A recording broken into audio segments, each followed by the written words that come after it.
Hello students, good morning all of you. Today we will discuss about our next topic and which is close packing.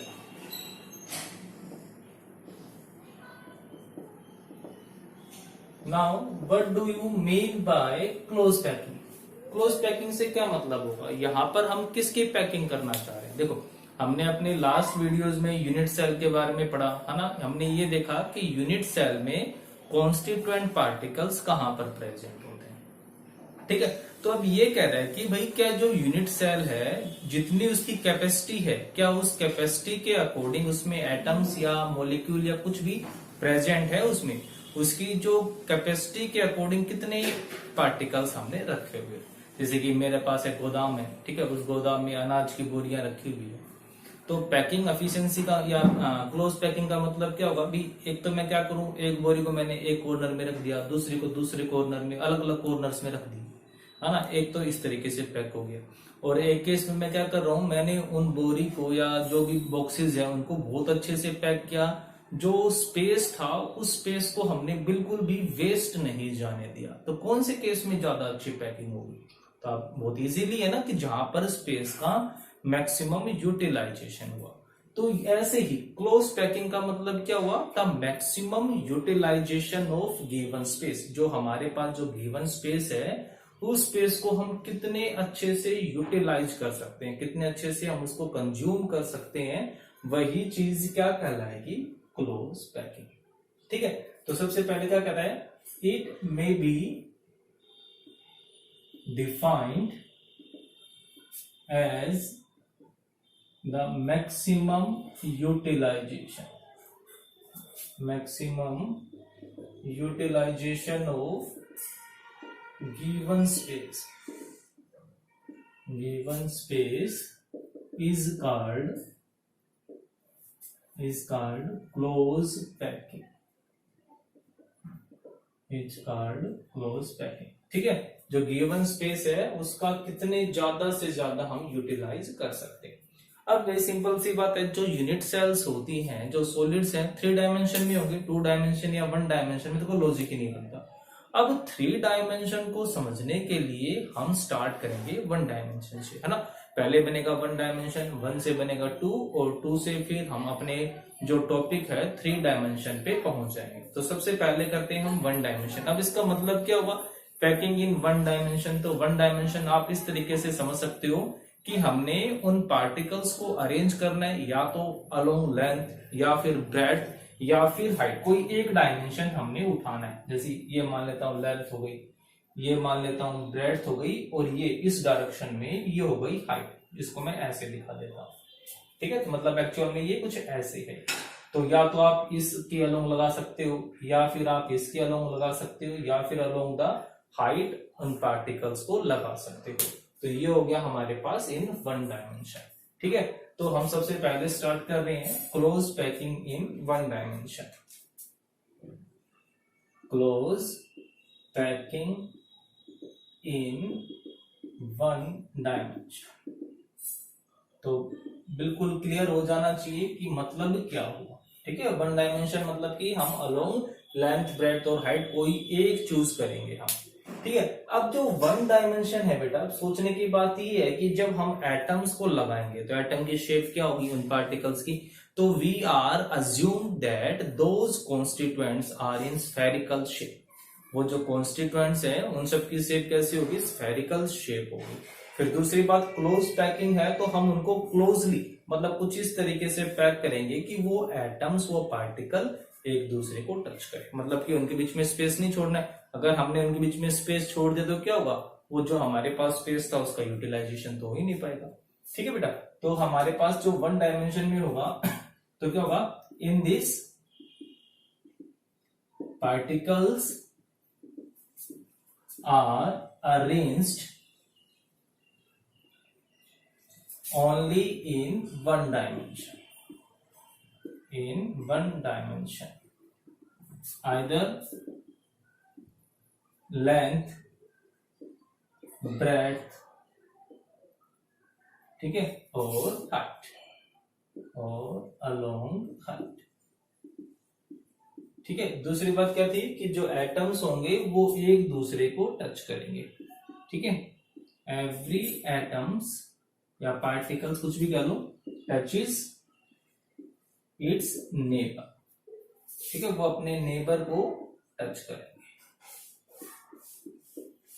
अब देखो ध्यान से, अब हमने इसमें पार्टिकल्स को लगाना है। मैं कैसे लगाऊंगा, वन डायमेंशन, मैं ये वाली डायरेक्शन ले लेता हूं, ठीक है।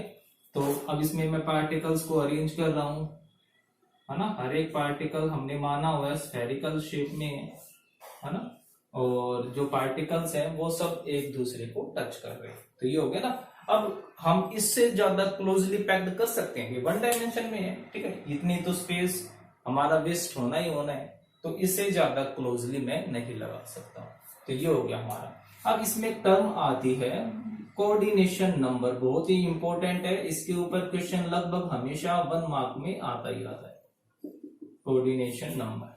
तो कोऑर्डिनेशन नंबर को डिफाइन कैसे करते हैं, it may be defined as the number of atoms या पार्टिकल्स, कुछ भी, ठीक है बेटा, number of atoms which touches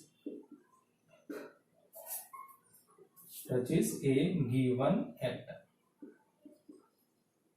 क्या कह रहा है कि नंबर ऑफ एटम्स की संख्या कितनी होगी जो कि एक गिवन एटम को टच कर रहा है। जैसे कि मैं मान लेता हूं भाई ये अपना गिवन एटम, कोई भी मान सकते हो, तो इस एटम को कितने दूसरे एटम्स टच कर रहे हैं। बिल्कुल सिंपल सा है, सोच के देखो कि ये हमारा गिवन एटम है, इस एटम को कितने दूसरे एटम टच कर रहे हैं। तो सिंपल सी बात है, इसको 2 एटम टच कर रहे हैं ना, तो इसका कोऑर्डिनेशन मतलब कि इसका कोऑर्डिनेशन नंबर कितना होगा, 2 होगा, है ना। तो यहां पर जो कोऑर्डिनेशन नंबर होगा हमारा, जो कोऑर्डिनेशन नंबर आएगा वो कितना आएगा बेटा, 2 आएगा। आ रही है बात समझ में। तो कोऑर्डिनेशन नंबर इज 2। कब, जब वो हमने पार्टिकल को 1 डायमेंशन में अरेंज किया। ये नहीं, आप किसी का भी निकाल सकते हो। कभी सोचो भाई अगर मैं इसका निकालूंगा तो एक आएगा, बट इस एटम तो लगातार चल ही रही है ना, तो हमेशा जिस भी एटम का फाइंड आउट करना चाहोगे उसका कोऑर्डिनेशन नंबर ऑलवेज 2 ही रहेगा। सिंपल सी बात है, आई समझ में। तो इस तरीके से हमने इनको सोल्व कर लेना है। अब आती है बात क्लोज पैकिंग इन 2 डायमेंशन। अगर वो 2 डायमेंशन की बात करूं तो फिर कैसे होगा। अब पहले तो ये सोच के देखो कि 2 डायमेंशन का मतलब क्या हुआ, कि जिसमें लेंथ भी होगी और ब्रेड्थ भी होगी। कोई भी 2 ले सकते हो। जैसे कि अज्यूम करो हमारे पास बॉल्स हैं और हमने उन बॉल्स को अरेंज करना है अपने फर्श के ऊपर, फ्लोर के ऊपर, है ना, पूरा का पूरा फ्लोर। तो इसकी लेंथ भी है और इसकी ब्रेड्थ भी हो गई, ठीक है। तो उसको हम कैसे अरेंज कर सकते हैं, कितने टाइप से कर सकते हैं, थोड़ा दिमाग लगाओ। तो हम बात करें close packing in 2 dimension. 2 dimension का मतलब लेंथ भी है और ब्रेड्थ भी है हमारे पास। तो कह रहे हैं इन 2 डायमेंशन या इन 2D पार्टिकल्स या atoms, particles are arranged in following 2 ways. In following 2 ways, ठीक है, कि जो पार्टिकल्स हैं उनको हम 2 तरीके से अरेंज कर सकते हैं। तो जो पहला है हमारे पास वो है square close packing. Square close packing in 2 dimension, ठीक है बेटा, square close packing in 2 dimension. तो अब स्क्वायर का मतलब क्या हुआ, कोई बात नहीं, कंफ्यूज नहीं होना, बिल्कुल सिंपल सा ही है। पहले दिमाग में हमने क्या रखना है कि पार्टिकल्स को हमने अरेंज करना है along the length and also along the breadth, ठीक है। पहली चीज तो ये हो गया हमें। अब देखो, अब इस पैकिंग में क्या होगा, in this packing the particles in second row is just above the particles in first row। तो पहले तरीका तो क्या कह रहा है कि हमने फर्स्ट रो लगा देनी है, और जब मैं सेकंड रो लगाऊंगा तो पार्टिकल बिल्कुल उसके एग्जैक्टली उसके ऊपर होंगे। ठीक है, जैसे पहले हमने अपनी भाई कहा था मैंने कि अगर 2 डायमेंशन को समझना है तो पहले 1 डायमेंशन का कंसेप्ट क्लियर होना चाहिए। तो अलोंग द लेंथ होगी। अब जब मैं अलोंग द ब्रेड्थ इस तरफ जाऊंगा तो कहता है कि जो सेकंड रो बनेगी हमारी, उसमें जो एटम होगा वो बिल्कुल एग्जैक्टली जो इसके ऊपर होगा उसको टच करेगा। ठीक है, जो एटम इसके ऊपर होगा वो बिल्कुल इसको टच करेगा। तो अपना फर्स्ट एटम हो गया। अब सेकंड देखो,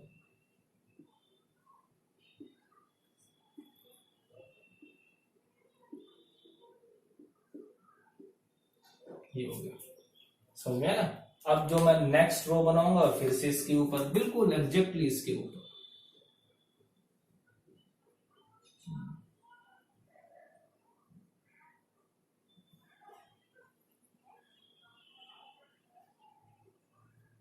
है ना, आप समझ गए इसको। तो अब इसको बहुत ध्यान से अगर हम देखें तो ये अपनी फर्स्ट रो थी, ये सेकंड रो। तो जब हमने सेकंड रो लगाई मतलब कि along the length along the breadth हो गया ना, 2 डायमेंशन हो गया, लेंथ भी है और इसकी ब्रेड्थ भी है। तो जो दूसरी रो थी वो एग्जैक्टली वो पहली वाले के ऊपर है, जो तीसरी है वो एग्जैक्टली सेकंड वाले के ऊपर है। अब अगर मैं इसको ए नाम दे दूं, 2 डायमेंशन में इसको ए नाम दे दूं, तो ये जो दूसरी रो है क्या वो बिल्कुल पहले वाले के जैसी नहीं है, तो इसको भी क्या नाम दूंगा मैं, ए। इसको भी क्या नाम दूंगा मैं, ए। मतलब कि सारी की सारी सेम टाइप हो गई। तो ये हो गई 2 डायमेंशन में और इसका नाम क्या होगा, ए ए ए ए टाइप। मतलब कि सारी की सारी जो रो है वो बिल्कुल एक जैसी हो गई है। अब बात आती है कि अगर मैं इसका कोऑर्डिनेशन नंबर निकालना चाहूं, अगर मैं इसका कोऑर्डिनेशन नंबर फाइंड आउट करूं तो इसका कोऑर्डिनेशन नंबर कितना निकल के आएगा।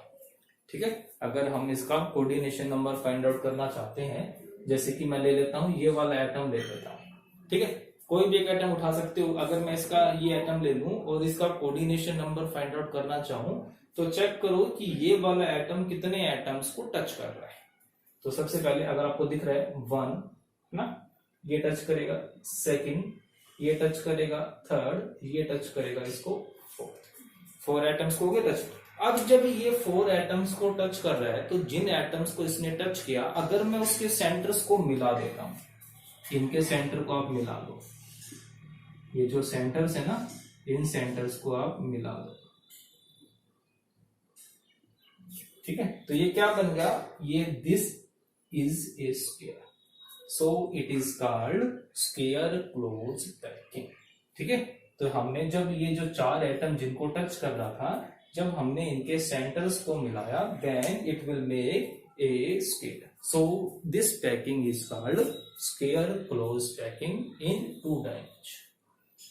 देखो बात क्लियर हुई कि नहीं हुई, या कोई कुछ कंफ्यूजन रह गया, आई बात समझ में। अब हम बात करते हैं इसकी सेकंड टाइप। सोचो कि अब इसके दूसरे तरीके से मैं किस तरीके से अरेंज कर सकता हूं। भी हमने कहा था ना कि हम जो इसमें है 2 तरीके से पार्टिकल्स को अरेंज कर सकते हैं। एक तो ये होगी कि भी पहली रो बनाओ और दूसरी रो के जो पार्टिकल है वो जस्ट पहले वाले के ऊपर आ जाएंगे।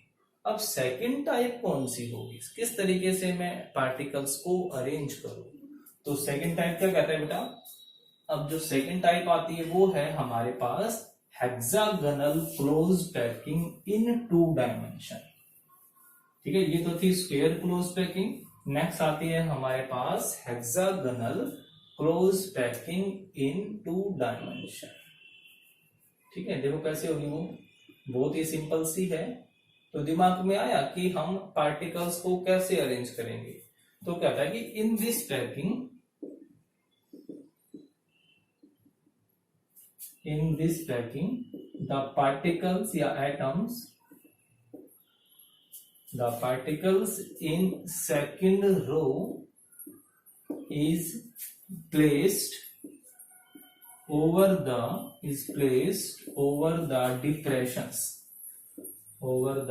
depressions in first row, depressions of first row particles। आई बात समझ में। तो क्या कहता है कि जो सेकंड रो के जो पार्टिकल होंगे, particles in second row is placed over the depressions of first row particle. कि जो फर्स्ट रो में जब हमने पार्टिकल्स को अरेंज किया तो इनके ऊपर कुछ डिप्रेशंस थे, गड्ढे नहीं आ रहे थे, तो उन डिप्रेशंस के ऊपर हमने सेकंड रो के पार्टिकल्स को अरेंज करना है। देखो अब बहुत ध्यान से देखो कि जो हमारे पास है उसमें लगा के देखते हैं।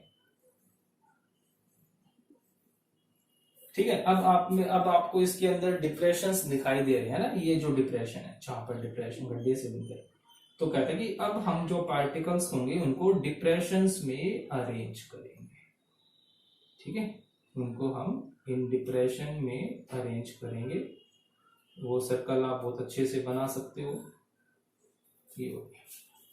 ठीक है, पार्टिकल्स इन सेकंड रो या particles in third row again placed over depressions. ठीक है, हम जो पार्टिकल्स होंगे उनको डिप्रेशंस पे अरेंज कर देंगे। तो इस तरीके से जो पार्टिकल्स होंगे वो अरेंज होने स्टार्ट हो जाएंगे। तो अब अगर आप इस डायग्राम को बहुत ध्यान से देखो तो बता सकते हो कि एक तो हमने क्या बनाई थी, स्क्वायर क्लोज पैकिंग बनाई थी।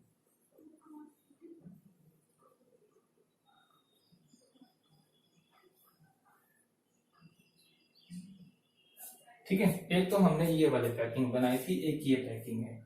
ये कौन सी थी, स्क्वायर, और ये कौन सी हो गई, हेक्सागोनल। नाम क्यों दिया वो मैं बता दूंगा। अब पहले इन दोनों को ये देख के बताओ कि दोनों में क्या लगता है कि दोनों में ज्यादा यूटिलाइजेशन कहां पर हुआ, इन दोनों में से कौन सी पैकिंग क्लोज पैकिंग होगी। बिल्कुल सिंपल सी है, सोच के देखो इन दोनों में से कौन सी पैकिंग है वो क्लोज पैकिंग है। देखो इस केस में तो क्या था बेटा कि आप यहाँ पर इन डिप्रेशंस को देखोगे तो ये जो वॉइड्स हैं, जो वैकेंट स्पेस है, वो वैकेंट स्पेस बहुत ज्यादा है। ये जो और मतलब जितना ज्यादा स्पेस बचेगा इसका मतलब क्या होगा कि उतने ही वो कम क्लोजली पैक है। और जबकि आप इसमें देखोगे ये जो वॉइड्स दिखाई दे रहे हैं, वॉइड्स कौन से, ये जो खाली स्पेस दिखाई दे रहा है, तो ये जो खाली स्पेस है इन वैकेंट स्पेस के कंपैरिजन में बहुत छोटे हैं। तो इसका मतलब क्या होगा कि it is more closely packed, this is more closely packed. तो ये इसके कंपैरिजन में क्या होगी, ज्यादा क्लोजली पैक्ड होगी। अब अगर मैं इसका कोऑर्डिनेशन नंबर निकालना चाहूं तो चेक करो कि इस गिवन पार्टिकल को कितने एटम्स टच कर रहे हैं। देखो 1 2 3 है ना, 4 5 6, इसके अलावा कोई और होगा, कोई भी नहीं है। अब अगर मैं इन सेंटर्स को मिला देता हूं तो then it will make an hexagon, a hexagon, hexagon बन गया। इसीलिए हम इसको क्या बोल देते हैं बेटा, this is hexagonal close packing. और इसमें एक स्क्वायर बन रहा था तो इसलिए इसको हमने नाम दे दिया स्क्वायर क्लोज पैकिंग। ठीक है, अब ये जो बीच में जो खाली स्पेस है इनको हम क्या बोल देते हैं, दिस इज कॉल्ड वॉइड्स। ठीक है, और ये जो वॉइड है इसकी शेप कैसी है, ट्रायंगुलर है। आपसे कुछ भी क्वेश्चन पूछा जा सकता है, तो कैसी शेप बनी हुई है, ट्रायंगुलर वॉइड्स। 2 डायमेंशन की बात हो रही है। और यहाँ पर जो वॉइड्स बने हैं वो कैसे बन रहे बेटा, टेट्राहेड्रल वॉइड्स बन रहे है ना, टेट्राहेड्रल वॉइड शेप हो गई और इनकी ट्रायंगुलर शेप हो गई। तो ये हमारे पास आ गए जो पैकिंग थी 2 डायमेंशन में कैसे हुई। अब उसके बाद आता है कि हमारे पास 3 डायमेंशन में कैसी होगी। ठीक है, तो अब सबसे पहले करते हैं 3 डायमेंशन। अब 3 डायमेंशन में भी हमारे पास 2 बेस बन गए। एक बेस तो ये बन गया कि वो स्क्वायर फॉर्म में है, दूसरे टाइप में बेस क्या बन गया, हेक्सागोनल। अभी जब 3 डायमेंशन की बात करूंगा तो इसका मतलब क्या होगा कि हमारे पास 2 डायमेंशन तो बन चुका है। अब जब 2 डायमेंशन बन चुका है तो अब हमने क्या करना है, अब हमने उसको हाइट के अलोंग और अरेंज करना है ना। 2 डायमेंशन प्रिपेयर हो चुका, now we will place atom along the height. अब हम उन एटम्स को अलोंग द हाइट और अरेंज करेंगे। ठीक है, तो मतलब कि हमने अपने जो नींव भरनी थी वो भर ली। अब हमने क्या करनी है, ऊपर की तरफ चलना है। तो जब हमने अपना फ्लोर फर्श बनाया तो फर्श भी 2 टाइप के बन गए, एक बना टेट्राहेड्रल टाइप का और दूसरा बन गया हेक्सागोनल टाइप का। तो हम सबसे पहले कौन सा स्टार्ट करते हैं, हम अपना ये स्क्वायर वाला स्टार्ट करते हैं। तो 3 डायमेंशन में भी हम मान लेते हैं कि when the base is square close packing, जो बेस होगा वो कैसा होगा, वो स्क्वायर टाइप होगा। ठीक है, when base is square close packing. तो हम स्टार्ट कर रहे हैं इन 3 डायमेंशन। और 3 डायमेंशन में भी हमने फर्स्ट मान लिया कि when base is square form, base is square form, जो बेस है वो स्क्वायर फॉर्म में है, ठीक है। तो स्क्वायर फॉर्म में जो बना, अब हमने उसी के ऊपर हमने अलोंग द हाइट हमने चलना है, ठीक है। तो अब जो हमारी स्क्वायर फॉर्म थी उसमें हमने क्या कंडीशन मानी हुई थी कि जो एटम्स होंगे वो एग्जैक्टली उसके ऊपर होंगे। तो जब मैं 3 डायमेंशन की बात करूंगा तो भी वही होगा ना कि अलोंग द हाइट जब हम चल रहे हैं then also atoms are exactly above the atoms in first, ठीक है। तो क्या कहता है, in this packing the atoms along height are also exactly placed over the particles in first row, ठीक है। जो पार्टिकल्स होंगे, जो फर्स्ट रो के अंदर जो पार्टिकल्स हैं, हम जस्ट बिल्कुल एग्जैक्टली उनके ऊपर उन पार्टिकल्स को अरेंज करेंगे, ठीक है। जैसे क्या हो गया कि हमने जो हमारा बेस था वो बेस बनाया हुआ था, और वो जो बेस कैसा बना हुआ था, एक स्क्वायर फॉर्म में बना हुआ था, है ना। अब जो हम अपनी हाइट के अलोंग चलेंगे तो उसके अंदर भी हमने क्या करना होगा, ये हमारा क्या हो गया था, ये हमारा बेस प्रिपेयर रेडी हो गया। अब हमने क्या करना है कि जो हाइट के अलोंग चलना है, तो हाइट के अलोंग भी क्या करूंगा मैं, जो पार्टिकल्स हैं, जैसे अब मैं इसके ऊपर एटम लगा रहा हूं तो दिखा तो नहीं सकता हूं, बट इसको मैं इस पेन से दिखा रहा हूं, तो ये क्या होगा बेटा, ये एटम पार्टिकल जो है बिल्कुल इसके ऊपर आ जाएगा, एग्जैक्टली अबव, ठीक है, बिल्कुल इसके ऊपर आ गया। ये अलोंग हाइट है, मतलब ये हुआ, फिर ये, फिर ये, फिर ये, इस तरीके से आगे की तरफ भी होगा, पीछे की तरफ भी होगा, इसको चारों तरफ से कंप्लीटली इसको सराउंड कर देगा, ठीक है, एग्जैक्टली उसके ऊपर हो गया। तो अब जो हमने जो फर्स्ट रो मानी थी, ये जो ब्लैक वाली थी वो फर्स्ट थी, तो हमने उसको मान लिया ए रो। अब जब इसके ऊपर जो रेड वाली जो पार्टिकल्स आपको दिख रहे हैं वो बिल्कुल इसके ऊपर रखे हुए हैं, तो उसको भी हम किसका नाम दे देंगे, उसको भी हम ए का नाम देंगे। अब जब मैं इसके ऊपर जब मैं तीसरी रो लगाऊंगा तो वो भी क्या होगी, बिल्कुल इसके ऊपर ही होगी और वो इसके जैसे दिखाई देगी। तो इस पैकिंग को हम क्या बोलेंगे, ए टाइप पैकिंग, ठीक है, ध्यान रखना, ए टाइप पैकिंग, इसको हम क्या बोलते हैं, this is called square close packing in 3 dimension, square close packing in 3 dimension, clear है, आया समझ में। अब बात आती है कि कोऑर्डिनेशन नंबर की, जो इसका कोऑर्डिनेशन नंबर होगा वो कितना होगा। सोच के देखो कि कोई भी जो गिवन एटम्स टच कर रहे हैं, ठीक है, हमारे पास कोई जैसे ये गिवन एटम था, इस एटम को कितने एटम्स टच कर रहे हैं। अगर मैं बात करूं उसी बेस में, तो बेस में तो कितने एटम टच कर रहे थे इसको, 4, ठीक है। अब जब एक एटम इसके ऊपर रखा हुआ है ना, तो वो कौन सा एटम हो गया, 5th, और एक एटम इसके पीछे रखा हुआ है तो वो कौन सा हो गया, 6। तो जो एटम्स को जो टच करेंगे वो टोटल एटम्स कितने होंगे, 6 होंगे। तो जिसका कोऑर्डिनेशन नंबर होगा वो कितना हो जाएगा, 6। बिल्कुल सोच के देखो ये क्या कह रहा है कि वो जो एटम हमने लगाया, जो अरेंज किया, ठीक है, वो उसी बेस में भी, ये पहले पढ़ चुके थे ना हम, कि उसी बेस में इसको 4 एटम्स टच कर रहे हैं। अब एक एटम कहां पर हो गया, इसके ऊपर आ गया है, एक एटम कहां पर हो गया, इसके पीछे हो गया। तो 4 एटम तो बेस में थे, एक इसके ऊपर आया 5th, और इसके पीछे की तरफ है वो हो गया इसका 6th एटम। तो टोटल कितने हो गए, 6 एटम हो गए। तो अब बात करें भाई, ये तो हो गया कि ये जो ये है, ये स्क्वायर क्लोज पैकिंग हो गया 3 डायमेंशन में, और इसका जो कोऑर्डिनेशन नंबर है वो 6 हो गया। अब बात ये आती है कि भाई इसका कोऑर्डिनेशन नंबर 6 तो हो गया, बात ठीक है, बट ये किस यूनिट सेल से मेल खाती है ना। अब जो हमारे पास थी, ये प्रिमिटिव यूनिट सेल है कि फेस सेंटर्ड यूनिट सेल है कि बॉडी सेंटर्ड यूनिट सेल है, कौन सी यूनिट सेल के जैसी है, किस यूनिट सेल के जैसी। तो ध्यान में रखना कि this is a primitive unit cell, this is a primitive cubic unit cell, ठीक है। एग्जाम में पूछ लेते हैं कि what is the coordination number of primitive cubic unit cell. तो ध्यान रखना कि जो प्रिमिटिव क्यूबिक यूनिट सेल है वो कौन सी होती है, सिंपल ए टाइप, और उसका कोऑर्डिनेशन नंबर क्या होता है, 6 होता है। तो अगर मैं प्रूव करना चाहूं कि भाई जो प्रिमिटिव यूनिट सेल है उसका कोऑर्डिनेशन नंबर भी 6 होता है बिल्कुल इसके जैसे, तो उसको कैसे प्रूव करेंगे। अब आप जिस रूम में बैठे हुए हैं उस रूम के किसी एक कॉर्नर को देखो, ठीक है। फिर से हम टॉप मोस्ट कॉर्नर की बात करते हैं। जैसे कि अगर मैं सिंपल सी क्यूब बनाना चाहूँ 2 डायमेंशन में, तो भाई हमने पता था ना कि कुछ इस तरीके से सारे के सारे जुड़े हुए होते हैं। अब जो ये एटम इस कॉर्नर पे है, अब ये किसको टच कर रहा होगा, इसको। कहा था ना कि बीच में एक्चुअल में कोई स्पेस नहीं है, ये कुछ इस तरीके से जुड़े हुए हैं। ये तो हमें सिर्फ उसकी ज्योमेट्री समझाने के लिए बनाया था।